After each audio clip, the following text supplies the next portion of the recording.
काशिप संहिता वैशिष्ट्य में देखिए, इसके हिस्टोरिकल जितने पॉइंट्स हैं, कंपैरिजंस हैं, ये हमने आपको अल्टीमेट हिस्ट्री ऑफ आयुर्वेदा में भी कराए हैं। बाकी इसकी जो डिटेलिंग है, जैसे अभी फ़िलहाल अभी इसमें हम शुरू करेंगे उसके बाद वैशिष्ट्य में, ये सब जो कुमार भृत्य हैं उसके साथ कराए हुए हैं। ठीक है, फ़िलहाल हम इसमें जो जितना है, आपने कहा है कि ये वाली बुक करानी है, तो जितना इसमें है उतना देख रहे हैं। ठीक है, जहाँ जहाँ इलेबोरेशन की ज़रूरत होगी वहाँ इलेबोरेट भी करेंगे। काश्यप संहिता ग्रीन कलर से हाईलाइटेड है। ठीक है, यहाँ पर देखिए आप, इसी को जो है हम लोग वृद्धजीवकीय तंत्र भी कहते हैं। ठीक है, अगर आपने नोटिस किया होगा तो आप ध्यान देना कि जितनी भी बुक्स हैं उनके नाम उसके नाम पे हैं जिन्होंने एक्चुअल में उस बुक को लिखा है। फॉर एग्जाम्पल, अग्निवेश तंत्र जो है, अग्निवेश ने लिखा तो अग्निवेश तंत्र नाम कहलाया, ना कि आत्रेय संहिता। ओके, और सुश्रुत जी ने लिखी है तो सुश्रुत संहिता कहलाई, ना कि धन्वंतरी संहिता। तो इसी तरह ये बुक चूंकि वृद्धजीवक ने लिखी है इसलिए इसका नाम वृद्धजीवकीय तंत्र होना चाहिए था, लेकिन कैसे करके ये गुरु के नाम पे फेमस हो गई है, काश्यप संहिता। तो काश्यप जो है इनके गुरु हैं, उपदेष्टा हैं महर्षि काश्यप, जिनको कुमार भृत्य के पितामह कहा जाता है क्योंकि कुमार भृत्य उसी से है। कश्यप संहिता भी बोल देते हैं, काश्यप संहिता भी बोल देते हैं, क्योंकि एक्चुअल में जो बंदे हैं, ऋषि हैं, उनका नाम कश्यप है, ना कि काश्यप। ठीक है, तो दोनों नाम ही चलते हैं। फिर इन्होंने यहाँ पे तंत्रकर्ता देखो, उपदेष्टा याद रह जाएगा महर्षि कश्यप, तंत्रकर्ता है वृद्ध जीवक। वृद्ध जीवक एंड जीवक ये दोनों अलग बंदे हैं, वृद्ध जीवक और जीवक एक नहीं है। ठीक है, प्रतिसंस्कर्ता है वात्स्य, वात्स्य जो है प्रतिसंस्कर्ता। ये तीन कंसेप्ट याद हुए आपको। अब जीवक और वृद्ध जीवक की थोड़ी बात कर लेते हैं। जीवक के बारे में बात देखना, एक तो कुमार भच्च जो है, जो नाम यहाँ दे दिया गया है, ये नाम जीवक के लिए है, ना कि वृद्ध जीवक के लिए। एक्चुअल में ये नाम जीवक के लिए है, और जीवक वो बंदा है जो तक्षशिला गुरुकुल से एसोसिएटेड रहा है।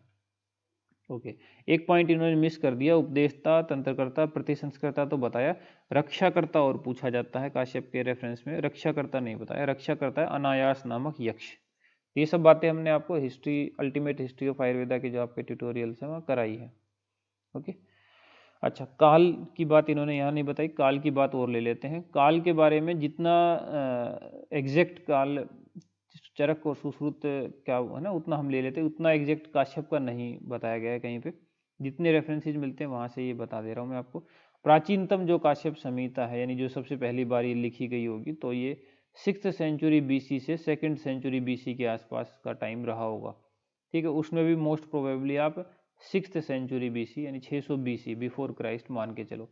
काश्यप ये हो गया तो वृद्धजीवक क्योंकि उनके शिष्य ही हैं।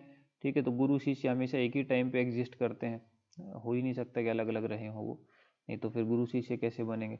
वो भी जो है 6th सेंचुरी BC ही उनका रेंज में 4th to 6th लेते हैं, लेकिन एक ही लेना हो तो 6th सेंचुरी BC हम ले लेते हैं।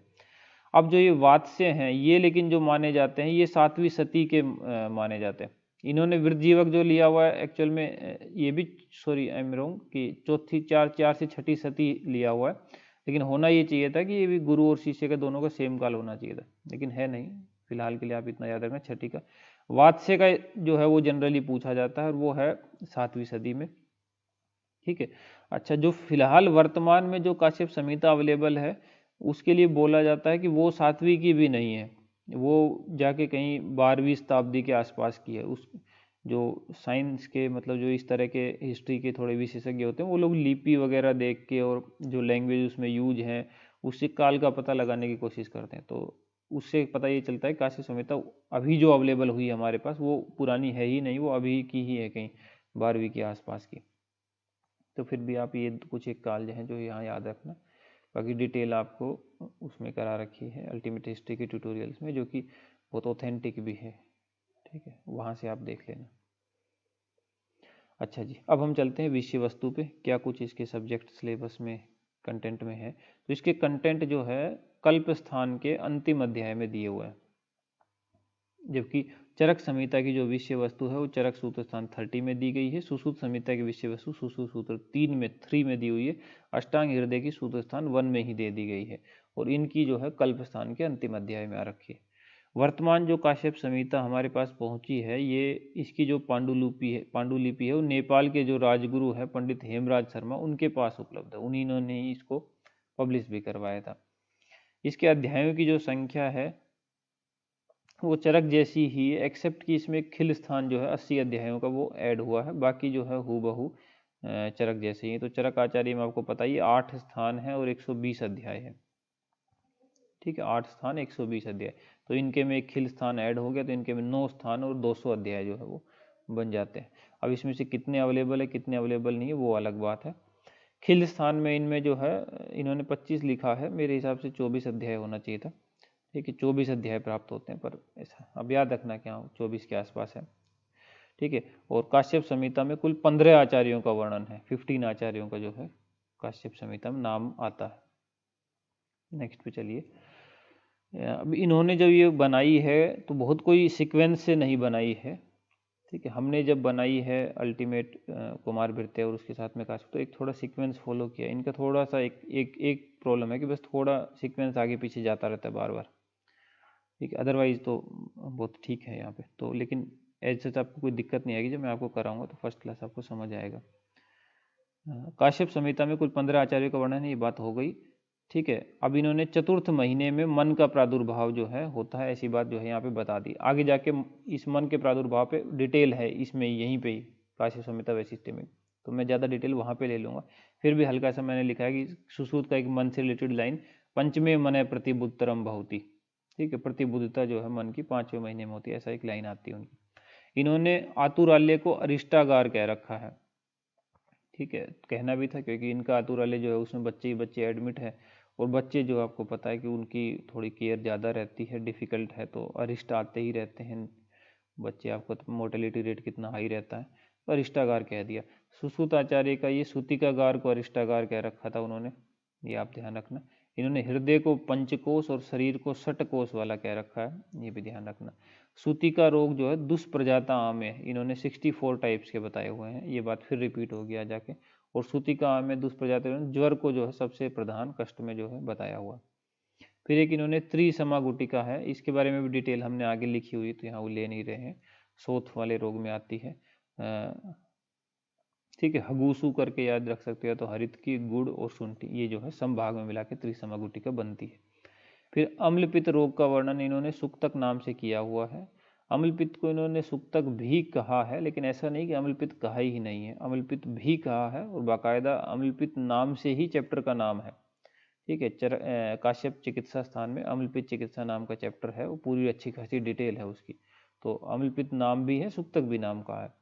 तो अम्लपित्त का स्वतंत्र वर्णन करना एक अलग से चैप्टर में, और सबसे पहले करना, उसका श्रेय जो है काश्यप को ही जाता है। ऐसा जब आंसर क्वेश्चन आता था हम इन्हीं को लगाते हैं।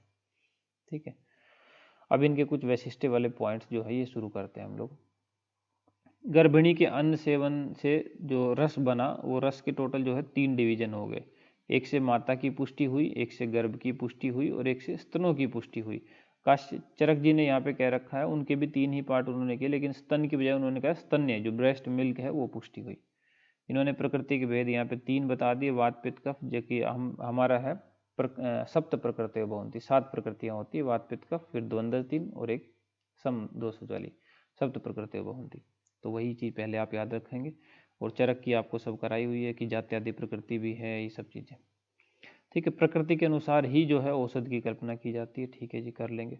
फिर इन्होंने जात मात्र हेतु औषध की मात्रा बताई है कि जात मात्र के लिए औषध की मात्रा है विडंग फल मात्र है। ठीक है, उसके बाद जो है अब प्रतिदिन प्रति मास जो है बढ़ा सकते हो, लेकिन फिर भी आमलक फल से ज़्यादा तो कभी बच्चे को देनी नहीं है। फिर इनका लेहन के योग्य अयोग्य वाला एक जो है चैप्टर शुरू होता है। ठीक है, काफ़ी इंपॉर्टेंट चैप्टर है लेहन के योग्य अयोग्य वाला, क्योंकि लेहन बहुत महत्व है। आप तो आजकल तो देखते हो स्वर्ण प्राशन जो है बच्चों को देते हैं, तो लेहन वाले ही अध्याय में वो स्वर्ण प्राशन का वर्णन है, कितना फेमस है। इन्होंने एक कोट लिखी है काश्यप जी ने यहाँ पे। ठीक है, सुख काश्यप संहिता में सुखम दुखम ही बाला नाम दृश्यते लेहन आश्रम, कि बच्चों के सुख होगा कि दुख होगा वो लेहन पे ही डिपेंड करता है कि आपने क्या लेहन उसको कराया। ठीक है, आगे जाके ऐसे ही एक कोट में ये भी आता है सुखम दुखम ही बाला नाम धात्री मूलम आसन से, कि बच्चों का सुख दुख धात्री पे डिपेंड करता। ठीक है, तो ये 2 कोट है। अब यहाँ बात आती है कि कौन लेहन के योग्य है, कौन लेहन के अयोग्य है। तो जब आपको आपके जो कुमार भृत्य की ट्यूटोरियल है वहाँ पे ये डिटेल में अवेलेबल है, वहाँ का सारे के सारे A to Z पूरा पैराग्राफ श्लोक लोग सब है, लेकिन यहाँ बात आई ही है तो याद करने लायक वो चीज़ें सब यहाँ पे भी मैं ले रहा हूँ। तो यहाँ पे एक पॉइंट मैंने लिखा है, इस पर फोकस करना, लेहन के योग्य करके। लेहन उस बच्चे को कराया जाता है जब बच्चा जो है हेल्दी हो, ठीक है, चाइल्ड जो है वो हेल्दी होना चाहिए, मतलब कि कोई ऐसी डिजीज उसको नहीं होनी चाहिए। ऐसा नहीं कि मतलब कि बिल्कुल ही समदोष समाग्नि समधातु मिलकर ये हो रखा हो, लेकिन मतलब कोई डिजीज विजीज के नाम नहीं होने चाहिए, ठीक है। और मदर जो है उसकी डिजीज होनी चाहिए। तो ऐसा थोड़ा सा हिंट के लिए याद रखना कि माँ तो बीमार है, माँ से तो कुछ खिलाया पिलाया जा नहीं रहा, तो ऐसे बच्चे को हम लेहन करा करा के पाल पोस देंगे, बड़ा कर देंगे। तो बच्चा हेल्दी हो, निरामय हो, कोई डिजीज के नाम नहीं आए हैं बच्चे के लिए, यहाँ पे मदर पे डिजीज के नाम आए हैं। और वात पित्त बढ़ा हुआ हो उसमें, ठीक है, और कफ घटा हुआ, कोई खाने को कुछ मिल नहीं रहा तो वात पित्त बढ़े हुए हैं, कफ घटे हुए हैं, तो ऐसे केस में हम लेहन कराएंगे। अब उसको लेहन चटाएंगे खूब, ठीक है। अब देखो आप इसमें ये इस वाले इतने 2-3 पॉइंट को ध्यान में रखते हुए, ठीक है, अब आप नोटिस करना लेहन के योग्य में क्या क्या नाम आ रहे हैं, अब सारे निकल पाएंगे। अक्षीरा जननी, माता जो है वो अक्षीरा है, दुग्धी नहीं बनता उसमें, या अल्पशीरा है, या दुष्ट क्षीरा है, या दुष्प्रजाता है, या व्याधि से पीड़ित माता का बच्चा है, मातृसूत है, ऐसा बच्चा है जो इन इन व्याधियों से पीड़ित माताओं का बच्चा है, तो मतलब माता बीमार होगी तो अब तो लेहन देना ही पड़ेगा, ठीक है। या फिर वात पित्त प्रधान्य वाला शिशु है, उसकी अग्नि बहुत दीप्त है, तो वात पित्त बढ़ा होगा तो अग्नि दीप्त हो जाएगी। अल्प मूत्र पुरुष त्याग करता है क्योंकि कफ एकदम घटा हुआ है, सब सूख गया है, 3-3 दिन तक भी मल का त्याग नहीं करता है, ठीक है। तो ये सब फैक्टर जो है लेहन के योग्य बनाते हैं उसको। पहचान पाओगे जब वो देगा इनमें से कुछ भी उठा के, मान लो दुष्प्रजाता या दीप्त अग्नि वाला बालक जो है लेहन के योग्य है क्या योग्य है, या ऐसा शिशु जो 3-3 दिन तक मल त्याग नहीं करता लेहन के योग्य है क्या योग्य है, तो कर पाओगे, ठीक। पेट में कुछ जा ही नहीं रहा तो त्याग कहाँ से करेगा। तो कफ घटा हो, वात पित्त बढ़े हो, बच्चा वैसे कोई डिजीज का नाम नहीं आया बच्चे के रेफरेंस में, माता के रेफरेंस में डिजीज के नाम आए हैं कि दुष्प्रजाता है, व्याधि से पीड़ित है, दुष्ट क्षीरा अल्प क्षीरा है, तो ये लेहन के योग्य। अयोग्य में आ जाओ, अयोग्य वो हो जाता है अगर बच्चा डिजीज है, तो फिर हम उसको बाहर से ये कुछ भी लेहन वेहन नहीं देंगे। जैसे कि कल्याण मातृक, कल्याण मातृक कौन सी डिजीज है बहुत क्लियर नहीं है बुक में, ठीक है। ऐसा कहा कहते हैं कि मातृका जो व्याधि है आई पूतना वगैरह, उसी को कल्याण मातृक कह रखा है। और ऊर्जत्रुगत कोई भी विकार हो, ग्रह रोगी हो, अल्सर हो, मतलब बच्चा किसी भी डिजीज से अगर पीड़ित हो गया तो वो लेहन के अयोग्य हो जाता है, ठीक है। इस तरह करके आप याद रखना। लेहन में ही फिर स्वर्ण प्राशन बहुत फेमस है जो आजकल चल ही रहा है। स्वर्ण प्राशन जो है वो सिलबट्टे व चित्र घिस के मधुकृत वगैरह मिला के जब बच्चे को चटाया जाता है, 1 मास में मेधावी और 6 मास में श्रुतधर हो जाता है। तो S फॉर 6, S फॉर श्रुतधर, तो याद रखना 6 में श्रुतधर और 1 मेधावी, तो एक ही में हो जाए, M मास में मेधावी और 6 में श्रुतधर, 6 मास में, ठीक है। इसके अलावा जो है ब्राह्मी घृत, कल्याण घृत, पंचगव्य घृत, ये लेहन के लिए यूज कर सकते हो, ठीक है। तो ये दूसरी जगह से है, एक्चुअल में जो काश्यप के जो वर्डिंग्स हैं वो है मेधा जनन लेह बनाया, एक तो उन्होंने सुवर्ण प्राशन बनाया है। अभय घृत ले सकते हो, अभय घृत जो कल्याण घृत की तरह है। संवर्धन घृत ले सकते हो, ब्राह्म्यादि घृत ले सकते हो। लेहन वाले चैप्टर में यही वर्णित है, स्वर्ण प्राशन, मेधा जनन लेह, अभय घृत, संवर्धन घृत, ब्राह्म्यादि घृत, ठीक है। अभय घृत जो है वो ग्रह बाधा हरण के लिए, संवर्धन घृत जो है वृद्धि कराता है, ग्रोथ कराता है, पंगु मूक शिशुओं में भी काम आता है, उपयोगी है उनमें भी, ठीक है। फिर आप आओ नेक्स्ट पे, धात्री का दुग्ध का रस जो है उस देख के मतलब वो किससे कौन किस ग्रह से आक्रांत है या किस ग्रह से आक्रांत होगा तो पता लगा सकते हैं हम। कटु तिक्त शकुनी ग्रह से आक्रांत, तो उससे पहले आप ये वाला निमोनिक याद रखना, जहाँ ये ट्यूटोरियल है कुमारवृत्ति वगैरह के, वहाँ हमने आपको डिटेल में सब ऑलरेडी करवाया हुआ है। पूतना मक्कार थी इसलिए शकुनी उससे कटती थी। पूतना क्या थी? मक्कार थी।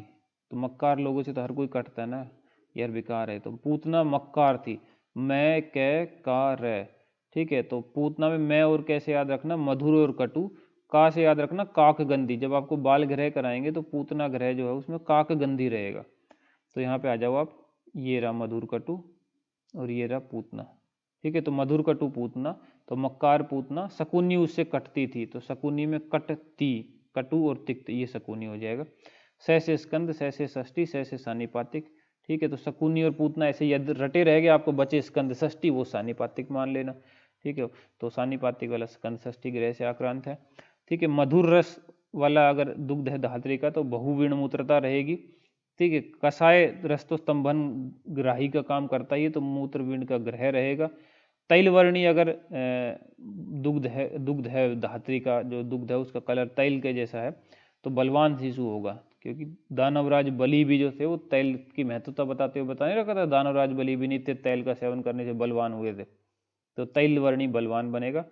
धूम्र वर्णी जो है कहते नहीं धुआं उठा देगा, एकदम पूरी दुनिया में उसी का नाम गूंजेगा, सब जगह आग लगा देगा, धुआं उठा देगा, तो धूम्र वर्णी जो है वो धुआं ही उठा देगा, यशस्वी बालक बन जाएगा। और अगर शुद्ध स्तन्य है तो भी उसमें सर्वगुण बच्चे में आ जाएंगे, ये याद रखना। फिर क्षीर जन्नार्थ जो है द्रव्यों की बात हो रखी है, जितनी इन्होंने बात की उतनी फिलहाल कर लेते हैं, ठीक है। ये कुछ क्षीर जनन के लिए इन्होंने द्रव्य लिए हैं। लवण, सिधु रहित मध्य, मध्य कोई भी ले सकते हो, सब क्षीर जनन ही करती है होती है, लेकिन सिधु नहीं लोगे, ठीक है। लहसुन ले सकते हो, प्याज ले सकते हो, मांस रस ले सकते हो, सब मांस रस क्षीर बढ़ाएंगे, लेकिन ठीक है माँ से रस, माँ से मांस, ठीक है, मैं से माहिस और से सूअर, ठीक है। तो महिष और सूअर इन दो को छोड़ दो, बाकी कोई भी मांस रस लो, सब क्षीर बढ़ाएंगे, ठीक है।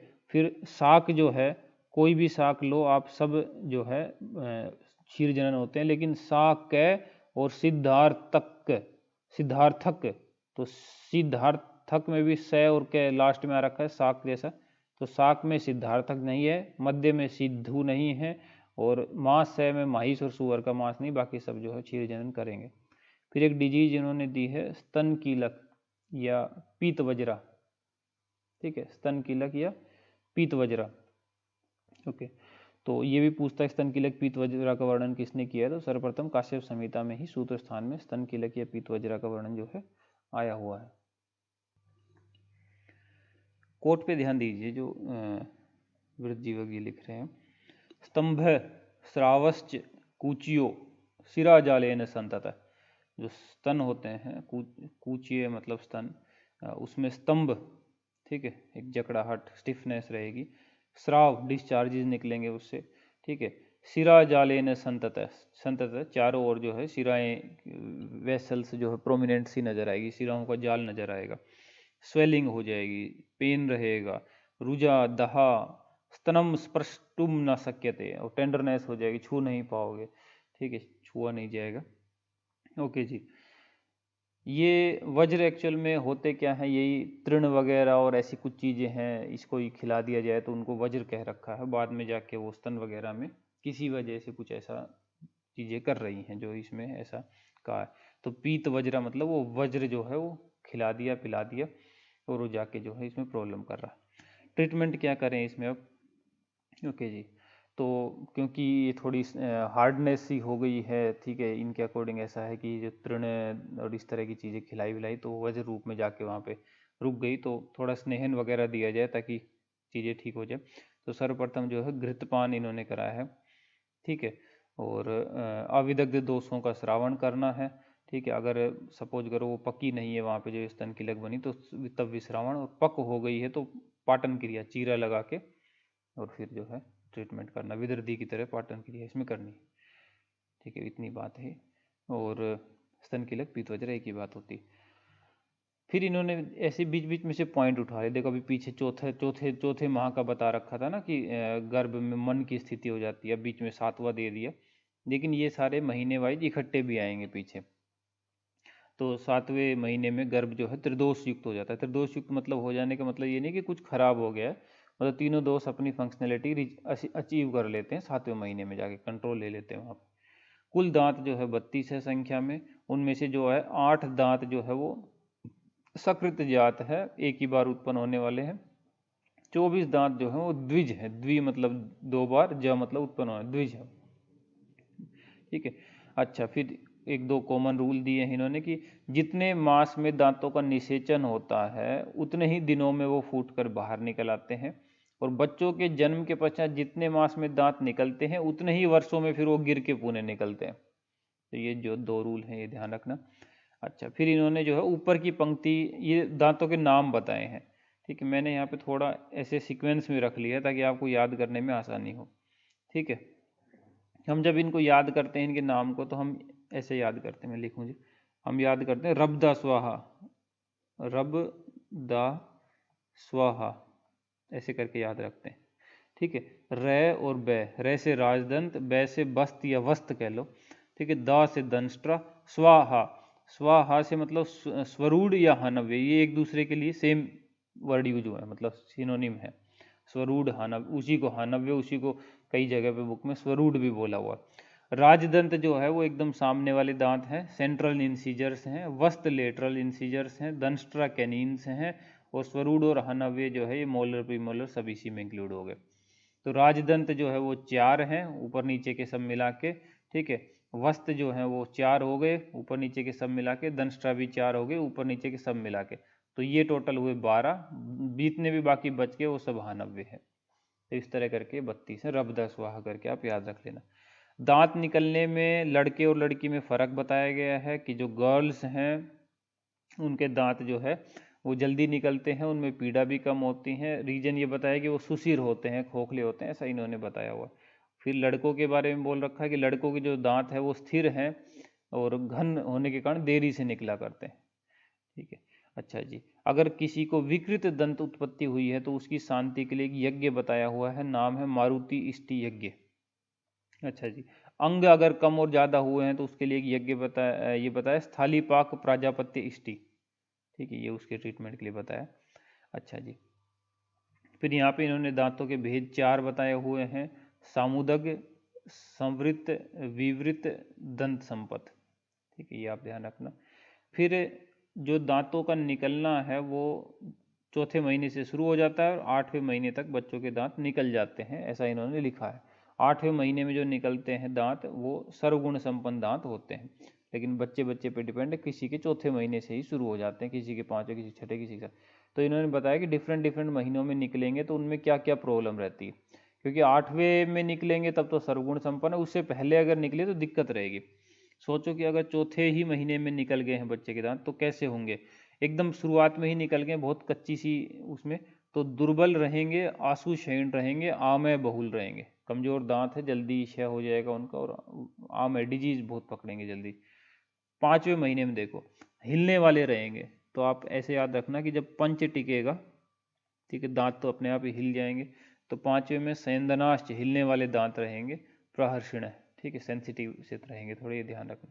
छठे महीने में, ठीक है, तो छठे में हम आपको जब याद कराते हैं, जब आप अपने कुमार वृत्ति की ट्यूटोरियल देखोगे तो वहाँ पे आप पाओगे कि छठे में छिक्के खाया, किसने, घुण ने, घुण कहते हैं कृमि को, घुणदंता, कृमि लगे हुए दंत कृमि को, तो छठे में छिक्के खाया घुण ने, तो छठे में छिक्के खाया घुण ने और अपना प्रताप बढ़ाया, खूब खाएगा तो आदमी प्रतापी हो जाएगा, यशस्वी हो जाएगा।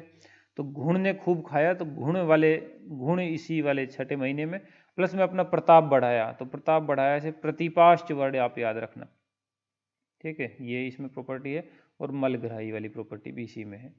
फिर आप आ जाओ सप्तम मास में, सप्तम मास में आप देखना, सप्तम मास में साथ साथ रहना चाहिए था, 7वां महीना है तो साथ साथ रहना चाहिए था, लेकिन साथ साथ नहीं रह रहे, अलग अलग रह रहे हैं, ठीक है। तो द्विपुटा, सफोट इन फटवट जाना, द्विपुट हो जाना, फटने के बाद उस पर रेखाएं वेखाएं बन जाना, इस तरह की ये सब चीज़ें जो है हिंट लेके याद रखना 7वें महीने में। और 8वां तो लास्ट है, इसमें अगर होते हैं तो सर्वगुण संपन्न दंतोत्पत्ति होगी। तो कौन से महीने में काश्यप आचार्य के अनुसार दांत उत्पन्न होते हैं, तो चौथे से 8वें में बता रखे हैं, ठीक है, लेकिन 8वें में जो होंगे वो सर्वगुण संपन्न है, तो जनरल पॉपुलेशन में 8वें में मानने चाहिए। अच्छा जी, दांतों की जड़ों में गर्भ के समय ही एक रक्त जो है निषिक्त हो जाता है जाके वहाँ पे, ठीक है, और वही रक्त जो है फिर बाद में जाके दांतों को जो है उत्पन्न किया करता है। कर्ण वेदन से जो है धर्म अर्थ काम की सिद्धि बताई गई है। विरेचनार्थ इन्होंने श्रेष्ठ द्रव्य माना है एरंड को और शंखनी को। अपने चरक आचार्य की जो अग्रे आते हैं वहाँ पे उन्होंने विरेचन के बारे में काफ़ी कुछ कहा है। सुख विरेचना नाम श्रेष्ठम त्रिवृत को बताया है, मृदु विरेचना नाम श्रेष्ठम चतुरंगुल यानी आरगवद को बता रखा है, अमलतास को। तीक्ष्ण विरेचनम में जो है स्नूकपय स्नूही के दुग्ध को बता रखा है, ठीक है। वसा, नेक्स्ट पॉइंट देखो, वसा मज्जा सेवन हेतु काल जो बताया गया है वो वसंत ऋतु है, चरक में भी ऐसे ही है। स्नेह की प्रविचारणाएं इन्होंने 20 बता रखी है, चरक जी जो है उन्होंने 24, 63 एंड 64 बता रखी है। एक ही चूज करनी हो तो 24 चूज करते हैं। वात के प्राधान्य पे इन्होंने कहा है कि हम स्निग्ध श्वेत देंगे, कफ के प्राधान्य पे रुक्ष श्वेत देंगे, वात कफ दोनों इंक्लूडेड है तो साधारण श्वेत देंगे, ये तो ईजी है। अच्छा जी, जो क्रिस हैं और जो मध्यम बल वाले हैं उनमें अवस्थिक श्वेत देंगे, मतलब कि अवस्था देख के श्वेत देंगे। वंक्षण और संधि पे जो है वो मध्यम स्वेद किया जाता है। स्वेद अध्याय पंचकर्मा के जो आपके ट्यूटोरियल है उसमें वेल एक्सप्लेन्ड है, स्नेहन स्वेदन जितने भी हैं, जितने भी एग्जाम के हिसाब से क्वेश्चंस बनते हैं सब बहुत अच्छे से वहाँ एक्सप्लेन्ड है। फॉर एग्जाम्पल स्वेद अल्प देंगे कि मध्यम देंगे कि इच्छानुसार दे सकते हो, इस पे चरक का, वाग्भट का, सारंगधर का, काश्यप का, चारों का ओपिनियन हमने आपको वहाँ पे कराया। फॉर एग्जाम्पल दिक्कत केवल एक में आती है, वो आती है आपकी अल्प किस में देंगे, जो अल्प स्वेद जिसमें देते हैं उसी में कहते हैं या तो अल्प दोगे या तो जीरो, नो कोई स्वेद नहीं देंगे। तो वो जरूर आपको ध्यान रखना होता है। हम आपको वृहद करके याद करवाते हैं, वृहद, वृषण में, हृदय में और दृष्टि में, इन तीन जगहों पे या तो आप स्वेद अल्प दोगे या तो नहीं ही दोगे, क्योंकि तीनों बड़े सॉफ्ट स्ट्रक्चर्स हैं। बाकी वंक्षण पे मध्यम स्वेद देते हैं, ठीक है, इन्होंने संधि भी इंक्लूड कर लिया। बाकी शेष स्थानों पे इच्छानुसार स्वेदन दिया जा सकता है।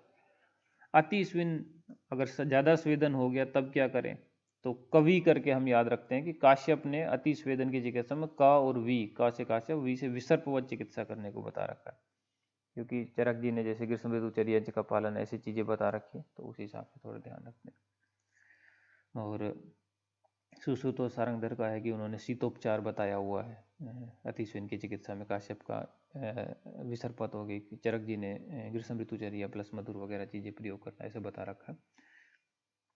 स्वेद के इन्होंने 8 भेद मान रखे हैं, यहाँ इन्होंने भेदों के नाम नहीं लिखे, लेकिन आगे जाके फिर लिख देंगे तो वहीं देख लेंगे। फिर इसमें खास हस्त स्वेद और पट स्वेद, ये दो बहुत नाम आते हैं स्वेद में।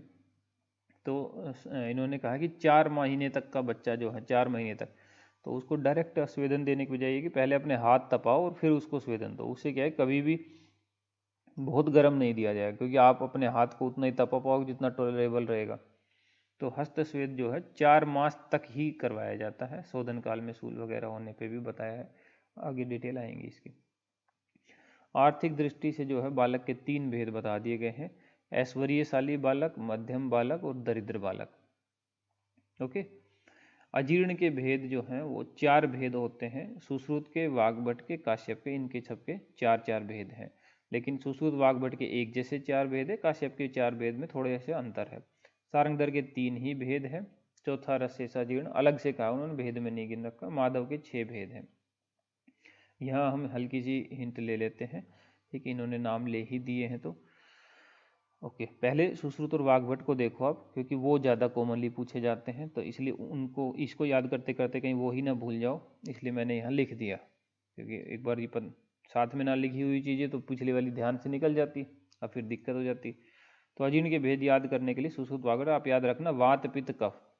वात से आप विष्टब्ध हो जाती हैं चीज़ें तो विष्टब्धाजीर्ण याद रखना, पित्त से विदग्ध हो जाती है विदग्धाजीर्ण, और कफ आम दोष करता है आमाजीर्ण। तो वात पित्त कफ, विष्टब्धाजीर्ण, विदग्धाजीर्ण, आमाजीर्ण, ये नाम याद रखना। चौथा है रसशेषाजीर्ण। ट्रीटमेंट में सुश्रुत वाग्भट जी कहते हैं विष्टब्धाजीर्ण में स्वेदन करो, विदग्धाजीर्ण में वमन करो, आमाजीर्ण में लंघन कराओ कफ वाले में, रसशेषाजीर्ण में शयन करवाओ। योग रत्नाकर ने भी ऐसा ही 4 नाम दिया है, लेकिन उन्होंने पित्त और कफ में चेंज कर लिया, मतलब विदग्धाजीर्ण में लंघन कराओ और आमाजीर्ण में वमन कराओ, ऐसा रिवर्स कर दिया। पहले आप सुश्रुत वाग्भट को ही याद करना। फिर आ जाओ अब आप काश्यप पे। काश्यप ने विष्टब्धाजीर्ण माना नहीं है, ठीक है, तो इसलिए हमने उसके पे क्रॉस लगा दिया है, ठीक है। ठीक है, उनके में आप देखो यहाँ पे एक श्लेष्माजीर्ण एक अलग से एक्स्ट्रा आ गया, आमाजीर्ण श्लेष्माजीर्ण दोनों मान रखे उन्होंने काश्यप ने, विष्टब्धाजीर्ण उनके में है नहीं। अच्छा जी, आमाजीर्ण में वो क्या कहते हैं, आम है मतलब पचा नहीं है, तो जैसा खाया था वैसा ही रखा और पचा है नहीं, तो सद्य भुक्त, जैसे कि अभी अभी खाया हो ऐसा ही लगता रहता है हमेशा, पचता ही नहीं है, तो ऐसा लगता है कि अभी तो खाया था, पचा ही नहीं है, तो सद्य भुक्त होने की प्रतीति आती है। ऐसे में चिकित्सा क्या करेंगे, तो आमस्य उद्धरणम पथ्यम ऐसा करके श्लोका में वर्ड आता है, यहाँ भी हमने नीचे लिखा था आमस्य उद्धरणम पथ्यम, जिसका मतलब निकलता है कि लंघन करवाएंगे। थोड़ा भैया रोको, पचाने दो शरीर को। विदग्धाजीर्ण में क्या, अंदर ही अंदर विदग्ध हो गया, जल गया सब, तो धुएं की उद्गार जैसी, धुएं जैसी उद्गार इसमें आएगी। तो इसमें क्या ट्रीटमेंट है, इसमें है दिवाशयन करना, गुरु प्रावृत स्वपेत ऐसा करके वर्ड है, भारी कपड़ा उड़कर सो जाएं या दिवास्वन का शयन करें, ऐसा मतलब निकलेगा। श्लेष्माजीर्ण में क्या होगा, कुरुता महसूस होगी, ठीक है, उसमें हमें स्वेदन करवाना है, ठीक है। रसशेषाजीर्ण में क्या होता है, रस शेषा जीर्ण मतलब है कि थोड़ा सा शेष अभी बचा हुआ है और उस वजह से अजीर्ण है। तो मतलब हृदय को जब तक पूरा ना पच जाए तब तक हृदय को अच्छा नहीं लगे, थोड़ा सा रस बचा हुआ है तो हृदय को अच्छा नहीं लग रहा, हृदय द्रव वाली फीलिंग आ रही है। तो इसमें हम करेंगे जो थोड़ा बचा हुआ है उसका भी शोषण या परिशोष कर लिया जाए, तो शेष का शोष या परिशोष है, ऐसे थोड़ा आप याद रखना। फिर नेक्स्ट पॉइंट आप देखो, काश्यप को दारूवाहा द्वारा प्रेरित वृद्ध जीवक ने वेदना संबंधी उपदेश देने के लिए कहा। बच्चे अपनी डिजीज वगैरह अपने बारे में खुद तो बता नहीं सकते, तो बहुत केयरफुली ऑब्जर्व करके चीज़ों को पता लगाना पड़ता। तो उसी रेफरेंस में काश्यप संहिता में वेदना अध्याय करके एक चैप्टर आया है जिसमें आप देख के पता लगा सको कुछ डिजीज के बारे में, ऐसा दिया हुआ। तो ये जो दिया है ये दारूवाहा द्वारा प्रेरित वृद्ध जीवक ने पूछा, तो काश्यप जी ने बताया है, कश्यप जी ने, महर्षि जी ने, तो उन्होंने शुरू किया। ओके, तो यहाँ हम पढ़ते हैं अब उसको। वेदना अध्याय जो है सिर्फ काश्यप संहिता में है, औरों में है नहीं। काश्यप सूत्र स्थान अध्याय नंबर 25 ही वेदना अध्याय है। इसमें लगभग 30 व्याधि 30 लक्षणों का वर्णन है। यहाँ इन्होंने 30 के 30 दिए नहीं है, लेकिन हमने जब आपको ट्यूटोरियल कराया है तो सारा कंप्लीट का कंप्लीट कराया है और याद भी कराया है, आप इजीली आंसर कर पाओगे, कुछ भी छोड़ा नहीं, क्योंकि काफ़ी इंपॉर्टेंट रहा है। कभी कभी तो बहुत क्वेश्चन इससे आए हैं। ऐसा नहीं कि बाकी लोगों ने कुछ बताया ही नहीं है इसके बारे में, बिल्कुल भी ओबियसली बताया है। सुसु शारीर 10 में भी जहाँ बाल रोगों का ऐसा वर्णन है तो कुछ सूक्ष्म रूप में चर्चा वहाँ पर हुई है, लेकिन इतनी डिटेल नहीं जितनी काश्यप संहिता में है। तो वेदना अध्याय शुरू करते हैं। सिरसूल कैसे पता लगाएंगे, ठीक है, बच्चे की किस एक्टिविटी से सिरसूल का अंदेशा हो सकता है। तो भृष है सिर स्पंदयति, सिर का स्पंदन कर रहा हो, हिला रहा हो बार बार उसको। निमीलियति चक्षुषी, आंखों को बार बार बंद करता हो, ठीक है, तो सिरसूल के हिंट ले सकते हो कि सिरसूल हो सकता है। और कर्णसूल हो तो बार बार कानों को छुएगा हाथों से, कर्णों स्पृशाति हस्ताभ्यो, सिरो भ्रम्यति वृष, सिर का भ्रमण करेगा। तो आप थोड़ा हिंट लेना, क्योंकि वृष है सिर स्पंदयति और सिरो भ्रम्यति वृष है। अब यहाँ तो हमें अलग अलग लग रहे हैं, लेकिन जब सिलेबस लंबा हो जाता है, एग्जाम में आते तो फिर एक जैसा ही नजर आने लगता है, ऐसा ही भ्रम्यति ऐसा ही स्पंदयति। अब यहाँ नहीं रहता कि कौन सा कर्णसूल में था कौन सा सिरसूल में था। तो आप याद रखना कि सिरसूल, सर दर्द होता है तो उसमें एक वीन्स भी वीन्स में थ्रोबिंग पेन होता है। हम जैसे जनरली पेशेंट आके बोलता है कि ऐसा नसें चब चब कर रही है, ऐसा लग रहा है, तो वीन्स थ्रोबिंग करती है, ठीक है, तो उसे स्पंदन करती है, ऐसा थोड़ा ध्यान रखना। तो ये सिरसूल का हो जाएगा। और भ्रम आना, भ्रम से याद रखना थोड़ा चक्कर आना, ठीक है, तो कान जो है वो बैलेंस का काम करते हैं, कान में सूल हो गया तो थोड़े चक्कर वक्कर, बैलेंस बिगड़ जाएगा, तो भ्रम्यति वाला जो है कर्णसूल में, तो इससे आपको हिंट रहेगा, गलत नहीं होगा। मुख रोग पे आ जाइए आप। मुख रोग अगर हो गया है तो हाइपर सलाइवेशन, लाला श्रवणम अत्यर्थम, खूब लाल टपकेगी, हाइपर सलाइवेशन होगा। स्तन द्वेषी, स्तन पे बच्चा अब उसका मोह नहीं रहेगा, पीना पसंद नहीं करेगा वो। अर्ति, पेन वगैरह व्यथा रहेगी। पीतम उदगिरती क्षीरम, अगर दूध उसने पी भी लिया तो वापस उल्टी कर देता है, वो निकाल देता है, पी नहीं पाता ठीक से उसको। नाक से सांस जो है नाक से ही लेगा, क्योंकि मुख में हो रखा है, मुख से सांस लेगा नहीं वो। ये मुख रोग के लक्षण है। अधिजीवा नामक अगर रोग हो गया तो अधिजीवा में जीवा के अधे में शोथ हो जाता है। तो शोथ हो गया तो फिर जो है मुंह उसका खुला रह जाएगा, मुंह से ठीक से सांस नहीं ले पाएगा, और खुला है तो सलाइवा ज़्यादा बनेगा, तो लाला स्राव खूब निकलेगा, ठीक है, कपोल में शोथ हो जाएगा, ठीक है, मुख विवृत रहेगा, खुला रहेगा, क्योंकि शोथ हो रखा है, ठीक से बंद नहीं कर पाएगा, ये अधिजीवा में हो जाएगा। गले में उसके दर्द है, कंठ में वेदना है, तो क्या फीचर्स मिलते हैं। पीतम उदगिरती क्षीरम, दूध पिया हुआ फिर गिरा देगा, क्योंकि गले में वेदना है तो वापस निगल स्वेलो नहीं कर पाएगा वो। ईसत ज्वर, हल्का हल्का फीवर भी रहेगा, अरुचि रहेगी, उसकी खाना खाने का मन नहीं करेगा क्योंकि दर्द हो रहा है गले में। फीवर को में क्या लगे, फीवर में एक तो धात्री जो है, जो उसको केयर टेकर है उस पर चिपका रहेगा, अकस्मात पकड़ लेगा उसको, धात्री को अकस्मात पकड़ लेगा। श्लोका में वर्ड है धात्रीम आलीयते, अकस्मात अचानक से धात्री को पकड़ लेगा। सर उसका गर्म रहेगा एकदम, ललाटस्य अभितप्तता, ठीक है, लेकिन पैर ठंडे रहेंगे, पैरों का ठंडा होना, पादियो हो सत्यम, अरुचि रहेगी, तो धात्री को पकड़ लेगा अकस्मात से, और पैर ठंडे रहेंगे, सर गर्म रहेगा, अरुचि रहेगी, ये फीवर में है।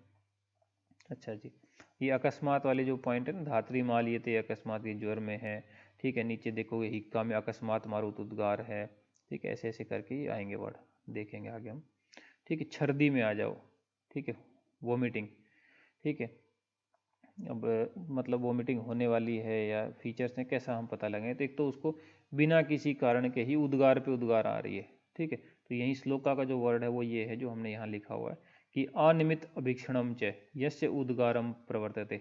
अनिमित बिना किसी रीजन के, अभीक्षण मतलब बार बार, उद्गार आया करती है। उद्गार मतलब होती है डकार, बेल्चिंग, ठीक है, बार बार आया करती है। साथ में निद्रा और जृंभा ये भी सब आती है, ये छर्दी में है। श्वास रोग में क्या होगा, ठीक है, उरय प्रदेश से अति उष्ण श्वास निकलती है। श्लोका में बड़े निष्ठनति है उर्सा आते उष्णम श्वास है। यहाँ पे इन्होंने पूरे श्लोक नहीं लिए, कुछ इंपॉर्टेंट पॉइंट लिए हैं। वहाँ हमने जब लिखवाए हैं आपको आपके ट्यूटोरियल में, तो वहाँ आपने सारे ही करवाए हैं, जैसा जैसा पूरा एक हूबहू बुक में था, ठीक है। तो श्वास में गर्म श्वास निकल रही है। हिक्का में क्या होगा, हिचकी में अकस्मात मारुत उद्गार है, ठीक है, अचानक से मारुत का उद्गार जो है आ रहा है। कृषे हिक्का प्रवर्तते, ठीक है, कृष्ण में अचानक से मारुत का उद्गार आना, तो मतलब हिक्का की प्रवृत्ति के लिए इंडिकेटिव है वो। नेक्स्ट पे चलो, आनहा, ठीक है। आनहा को आप थोड़ा ऐसा ध्यान रखना कि आना तेरे ही इंतजार में बैठे हुए हैं, और इंतजार में एकदम आंखें भी बड़ी बड़ी कर रखी है, स्तब्ध है, पलक झपकाई भी नहीं है एकदम, ठीक है। खड़े हुए हैं तब से, तो जोड़ों में भी दर्द होने लग गया, ज्वाइंट्स में भी पेन होने लगा है, ठीक है। और मूत्र विट अनिल ये भी सब रोक के रखा, गए ही नहीं वॉशरूम की भैया कि नहीं, जब तक आ नहीं जाएगा तब तक जाएंगे नहीं। तो आना में इतना तो आप समझ ही सकते हो कि ठीक है, जो है यही सब आधमान की तरह है ना, गैस वैस सब बन जाती है, तो वायु जो है विलोम हो जाती है, तो मूत्र अनिल विट ये जो है संरुद्ध हो जाते हैं, निकल नहीं पाते इनका, ठीक है। प्लस में आना इंतजार में से थोड़ा ध्यान रखना, उससे विशाल स्तब्ध नयन रहेंगे, ज्वाइंट्स में पेन हो गया, संरुद्ध मूत्र अनिल विट है, इतना थोड़ा सा हिंट लोगे तो याद रहेगा। अकस्मात अट्टहसनम, जैसे दौरे पड़ते हैं ना, तो हंसी के दौरे पड़ने लग रहे हैं, इसको इन्फेंटाइल है। अकस्मात अट्टहसनम, अचानक से हंसने लग जाता है। अपस्मारा है कल्पते, ये अपस्मार पर। अभी पीछे हम दे रहे थे अकस्मात धात्री मालिये थे, वो ज्वर में था। अकस्मात मारुत उद्गार वो हिक्का में था, ठीक है। और अकस्मात अट्टहसनम हंसी के दौरे से अचानक पड़ने लगी थे, अपस्मार में है। उन्माद में देखो भैया, ठीक है, प्रलाप इररिलीवेंट टॉक, बकवास लगाना, फालतू की बातें करना जिनका कोई मतलब, प्रलाप होगा। आरती बेचैनी, वैचित्यम मन उसका जो है फोकस्ड नहीं रहेगा, चित्त। उन्मादम च उपलक्ष्य, ये उन्माद के लक्षण है। मूत्र कृच्छ्र में क्या होगा, रोम हर्ष अंग हर्ष मूत्र काले च वेदना, ठीक है, रोम हर्ष होना, अंग हर्ष होना, और मूत्र काल में वेदना होना। और वेदना भी इतनी जबरदस्त रहती है कि बंदा जो है अपने ही ओष्ठ को दांतों से काटने लगा, इतना पेन रहता है इसमें। और वस्ती को जो है बार बार स्पर्श करता है जहाँ पे पेन है उसको, तो ये मूत्र कृच्छ में है। प्रमेह में क्या होगा, प्रमेह में एक तो गौरव रहेगा, प्लस अकस्मात मूत्र निर्गम है, क्योंकि प्रमेह में जो है पॉलीयूरिया रहता है, ठीक है, ज़्यादा यूरिन बनता है तो अकस्मात निकल भी जाएगा। तो अकस्मात मूत्र निर्गम प्रमेह में है। अकस्मात मारुत उद्गार कृष्य हिक्का प्रवर्तते, वो हिक्का में थी। अकस्मात अट्टहसनम अपस्मार में था। अकस्मात धात्री मालिय थे, वो ज्वर में था, ठीक है, बड़े रिलेटेड से हैं। मक्खियाँ बैठना, मूत्र श्वेत हो घन होना, ये भी है। विसर्प में आ जाइए, विसर्प जो है बिना रक्त पित्त के विसर्प होता नहीं। लाल लाल जो है चकत्ते से रक्त मंडल की उत्पत्ति हो जाएगी। बाकी तृष्णा दाह ज्वर ये सब हो जाएंगे, मधुर व शीत उपक्रम से वो समन भी हो जाएंगे। अलसक, अलसक तो आपको पता है आम दोष के भेद होते हैं। अलसक विसूचिका चरक ने 2 बताए, सुश्रुताचार्य ने अलसक विसूचिका विलंबिका, ऐसे आम के 3 भेद बता रखे हैं। तो अलसक को थोड़ा आप हिंट यूँ रखना कि अलसक में एक्चुअल में होता तो ये है कि अलसीभूत हो जाता है, न वमन न विरेचन होता है, वहीं पे अलसीभूत हो गया, आमाशय में पड़ा रहता है आहार। आप थोड़ा ये याद रखना है कि अलसक में आलसी हो जाता है। आलसी आदमी तो अपना सिर भी धारण नहीं कर पाता, यूँ भी नहीं कि सीधा सिर करके बैठ जाए, तो कभी इधर लटकाएगा कभी उधर लटकाएगा, तो सिरों ने धारियति, सिर को भी धारण नहीं कर पाता, ठीक है। और स्तन पान अगर कर लिया है तो उसके बाद ग्रथित छर्दी, ठीक है, ग्रथित छर्दी, स्तनम न पिबती, एक तो ज़्यादा पीना ही पसंद नहीं करेगा वो, ठीक है, करेगा तो ग्रथित छर्दी निकलेगी उसके बाद। शुष्क कंडू, खुजली, इचिंग, एक सूखी एक आर्द्र। तो पहले शुरुआत जो है वो सूखी से ही होती है, बार बार करने लगो तो फिर आर्द्र कंडू हो जाती है।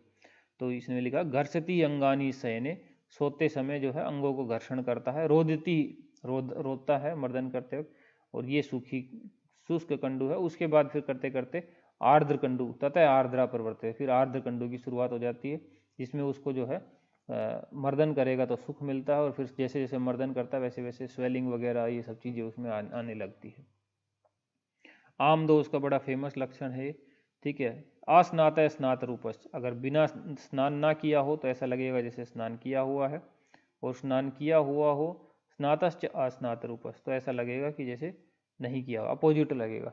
नहाया है तो लगेगा कि नहीं नहाया है, नहीं नहाया है तो लगेगा कि नहाया हुआ है। ये आम दोष का लक्षण है अगर ऐसा दिखता है तो। पांडु में देखो, नाभ्याम समन्तत सोथ है, ठीक है, नाभि में चारों ओर सोथ जो है पांडु में मिलता है, ठीक है। इसके अलावा जो है श्वेत अक्षी, नख वक्रता, सव्यथु अक्षिकूटश्च, अक्षिकूटों में सोथ, अग्निसाद, निरुत्साह, ये सब चीज जो है पांडु में मिलती है, ठीक है। तो बहुत कॉमन है ये तो, आंखों के नीचे सूजन स्वेलिंग आ जाना पांडु में, नाभि के चारों ओर सोथ, कई बार पूछा हुआ है। बाकी सफेद तो समझ ही लोगे, सफेद एकदम फीका पड़ जाना, है ना, पेल हो जाता है ना, पैलर आ जाता, ठीक है, आंखों में, आंखें एकदम सफेद हो गई, नख सफेद हो, वक्र हो गए, ठीक है। और बाकी क्योंकि अनीमिया है तो अग्निसाद भी मानदेय भी हो जाता है, क्योंकि रक्त में ही पित्त का भी आश्रय है, रक्त कम जाएगा तो अग्नि भी कम जाएगी। अग्निसाद, कोई उत्साह ना रहना। कामला में क्या है, कामला में भैया पीलिया, पीलिया जोंडिस कामला है तो सब पीला पीला हो जाएगा। तो पीत चक्षु नख वीण मूत्र सब पीला पीला, इसमें भी कोई उत्साह नहीं, नष्ट अग्नि हो जाएगी। तो एक्चुअल में निरुत्साह, कोई उत्साह ना बचना, नष्ट अग्नि होना और रुधिर की इच्छा रहना, ये तीन दोनों में मिलता है, पांडु प्लस कामला दोनों में है लक्षण। निरुत्साह, श्लोकम वर्ड आता उभयो अतर निरुत्साह नष्ट अग्नि रुधिर स्प्रे, कि दोनों में ही नष्ट निरुत्साह नष्ट अग्नि रुधिर स्प्रे रहता है। पीनस में आ जाओ, पीनस जुकाम उसको लगा हुआ भी है, ठीक है, जुकाम लगा हुआ है तो नाक तो उसका बंद है, नाक से तो सांस ले नहीं पाएगा तो मुंह से सांस लेगा। अब उसको दूध भी पीना है, सांस भी लेना है, तो दूध पीते वक्त क्योंकि उसको भी बार बार छोड़ना पड़ेगा, क्योंकि सांस तो आएगा नहीं, तो मुंह बार बार छोड़ेगा, मुंह से सांस लेगा फिर पिएगा। तो स्तनपान के बीच बीच में मुंह से सांस लेता है वो, मतलब तो इसलिए छोड़ देता है बीच बीच में उसको। नाक से तो उसके डिस्चार्ज निकलते रहेंगे, और सर जो है उसका गर्म रहेगा क्योंकि हल्का हल्का फीवर हो जाएगा उसको। नेक्स्ट पे देखो उरोघात, उरोघात में लिखा हुआ है कि पीनस के लक्षणों के साथ ही छाती से गर्म श्वास, सेम पीनस वाले लक्षण तो मिलेंगे ही, साथ में छाती से गर्म श्वास भी निकलेगी। फिर चिकित्सा के चतुष्पाद जो है, हम तो चरक वाला याद रखते हैं, बीसक द्रव्याण उपस्थाता रोगी पा चतुष्टयम, तो ये 4 चतुष्पाद के नाम तो याद हो ही गए, ठीक है, श्लोक में कर लो या तो वैसे सिंपल। इन्होंने जो है उसमें एक थोड़ी सी चेंज की है कि इन्होंने रोगी को जो है श्रेष्ठ माना हुआ है, ठीक है। तो ये एक ओपिनियन ही था उसमें कि रोगी श्रेष्ठ होता है, लेकिन जो अपने गुरुजी हैं काश्यप इस बुक के, उन्होंने लास्ट में उसको नकार दिया कि नहीं ऐसी बात नहीं है, भीषक ही श्रेष्ठ होता है, ठीक। लेकिन फिर भी चूंकि वहाँ पे वो बात आई तो वो फेमस होगी कि रोगी को श्रेष्ठ मान लिया है। लेकिन लास्ट में कश्यप जी ने जो अपना, जैसे आत्रेय जी ने बीच में संभाषाएं होती है, डिस्कशन होती है, लास्ट में एक कंक्लूसिव रिमार्क देते हैं, तो कश्यप जी ने, महर्षि कश्यप ने वहाँ पे दिया है कि भैया भीषक ही श्रेष्ठ है, भीषक मूलम चिकित्सतम, चिकित्सक जो है भीषक के ही मूल है, भीषक ही मूल है चिकित्सा का, ठीक है। तो जो ये सीक्वेंस जहाँ पे रोगी को श्रेष्ठ बता रखा था, ये याद रखना, लास्ट में इन्होंने कैंसिल कर दिया है। ये 4 पाद हैं इनके, नको भीषक भेषज आतुर परिचारक जो सब में है, ठीक है। और इन्होंने परिचारक को अंत में लिख रखा था, तो परिचारक की गणना जो अंत में थी वो यहाँ पे मैंने सीक्वेंस लिख दिया।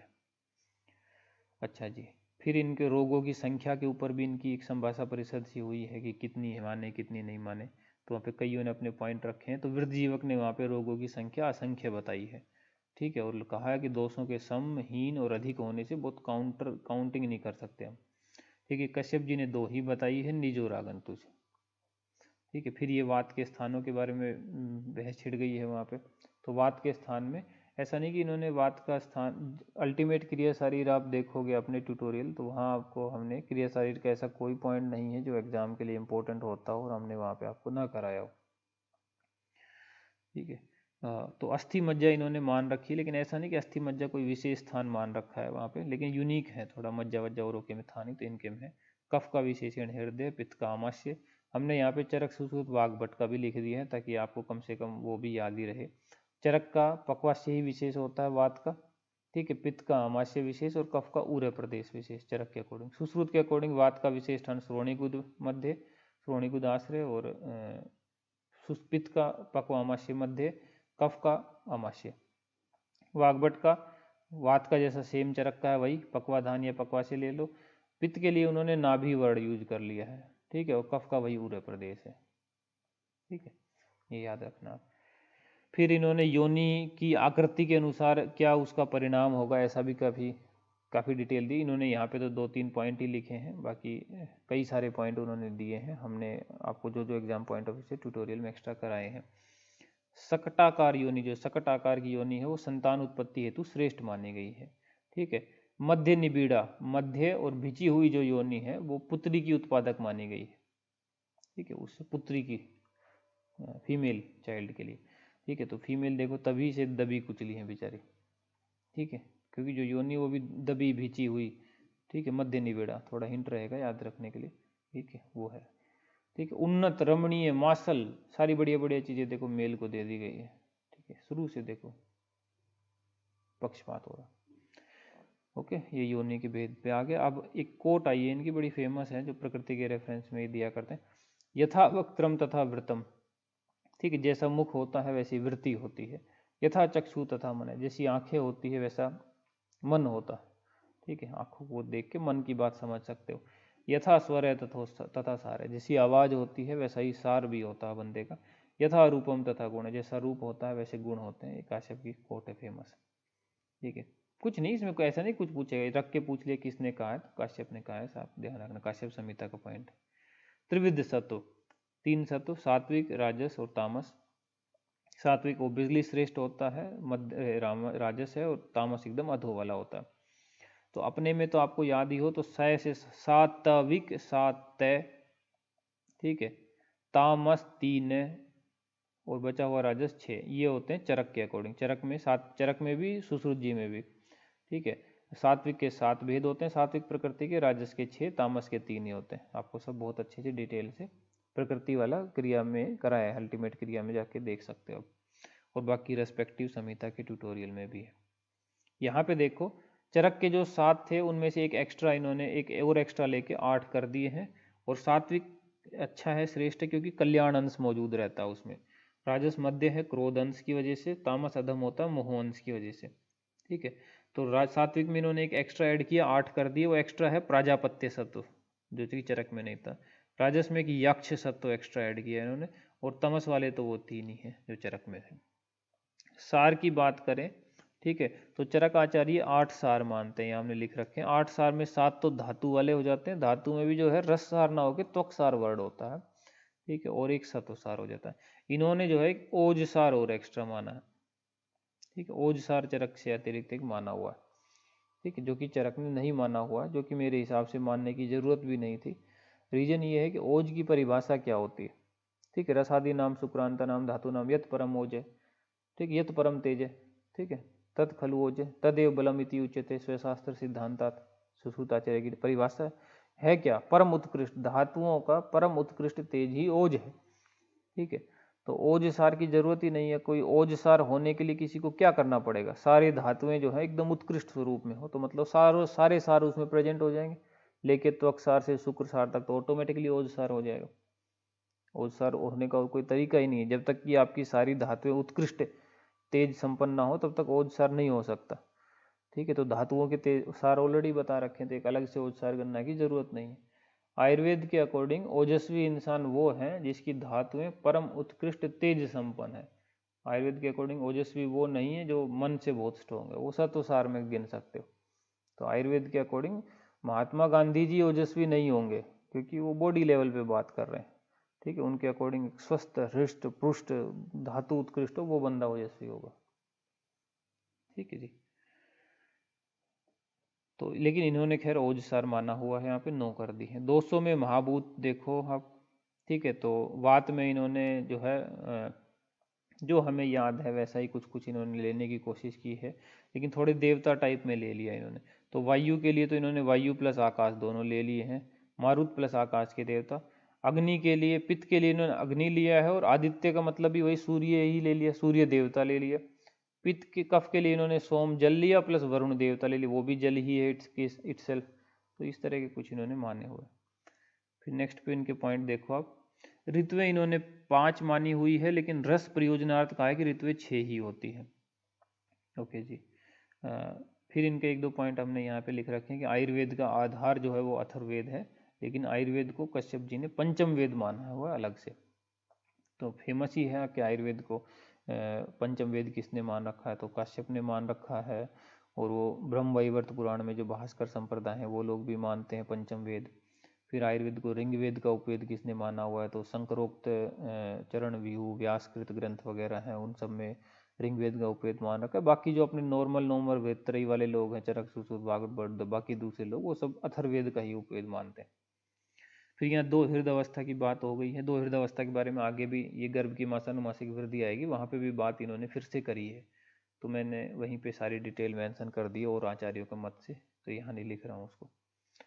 ठीक है, फिर इन्होंने गर्भ का फिर एक पॉइंट ले लिया, देखो बीच बीच में उठा है ना, यहाँ तीसरे मास का लिख दिया, 8वें का लिख दिया। अगर आपको याद हो तो पीछे 7वें 5वें की बात होके आई थी, तो बहुत डिसअरेंज सा है। ठीक है, थोड़ा ऐसा किया। कुंडलिनी चक्र जो है गर्भाशय से संबंधित है, और 8वें महीने में गर्भिणी मुहुर ग्लाना मुहुर हिष्टा है, वो एग्जैक्टली चरक जैसा ही है। इवन चौथे महीने से ही जो है चरक की ही कॉपी होनी शुरू हो जाती है इसके गर्भ के मासानुमासिक परिचर्या में, वृद्धि में, सॉरी। फिर जो है वर्ण के अनुसार अलग अलग ऋतुकाल बता रखा है इन्होंने। भाव प्रकाश ने ये पता नहीं क्यों ऐसा किया है। ठीक है, ह्यूमन फिजियोलॉजी सेम होनी चाहिए थी, फिर भी इन्होंने ब्राह्मणी के लिए 12 दिन इन्होंने, वैश्य के लिए इन्होंने 10 दिन, क्षत्रिय के लिए 11 दिन, और शूद्र वूद्र जो अन्य बच गए सब 9 दिन। तो 12 11 10 और 9 एकदम सीक्वेंस से है। ये तो ना ब्राह्मण क्षत्रिय वैश्य शूद्र ऐसे तो 4 वर्णों में विभाजित है, 12 11 10 9 एकदम सीक्वेंस से हो गया है, तो कोई ऐसी टेंशन वाली बात नहीं। महाप्रकाश का है 4 में, लेकिन काउंटिंग ऐसी नहीं है उसकी, यहाँ ले नहीं रहे हैं। बाकी आपको ये सब रेस्पेक्टिव जगह पे कराएं। ठीक है, यहीं पे आसपास इन्होंने काल वाल की भी बात की है, तो मैंने ऐसे लिख दिया है। ठीक है, बाकी काल इसमें भी आगे जाके डिटेल में है, तो हम वहाँ देख लेंगे। फिर इन्होंने यहाँ पे आश्य की बात की हुई है, तो आश्य आपको पता है मेल में 7 होते हैं, फीमेल में 8 होते हैं, लेकिन क्योंकि काश्यप संहिता बच्चों से रिलेटेड है, तो बच्चों में कृमि आश्य का भी उन्होंने वर्णन किया है। डिटेल इसकी हम आगे लेंगे। और बाकी आपकी जो अल्टीमेट रचना शरीर के जो ट्यूटोरियल्स हैं वहाँ पे आश्य वाश्य जितने भी कंपेरेटिव स्टडी पॉसिबल है एग्जाम के लिए, ठीक है, इंपॉर्टेंट है, वो सब हमने कराई है, एक जगह पे कराई है। अस्थियाँ 360 मानते हैं, अस्थियों में तो 360 मानने में कोई दिक्कत नहीं। संधियाँ ये 381 माना करते हैं, वो भी पॉइंट आगे आ जाएगा। उदक का प्रमाण 10 अंजलि है, ओज का प्रमाण 6 अंजलि है, और इन्होंने श्लेष्मा का भी प्रमाण 6 अंजलि मान रखा है, ओज का भी 6 अंजलि। तो कफ का तो 6 अंजलि सब मानते ही हैं, चरक ने भी मान रखा, लेकिन इन्होंने भाई साहब ने ओज का प्रमाण भी 6 अंजलि मान रखा है, जो कि बाकी जगह पे 6 अंजलि नहीं है। बाकी जगह पे अर्धांजलि है ओज का प्रमाण, और उसमें भी परम ओज जो है पर और अपर ओज जो होते हैं ना, अपर ओज का अर्धांजलि है या सिंपली ओज का अर्धांजलि है, लेकिन पर ओज कहे तो 8 बिंदु होता है उसका। ओके, चलिए।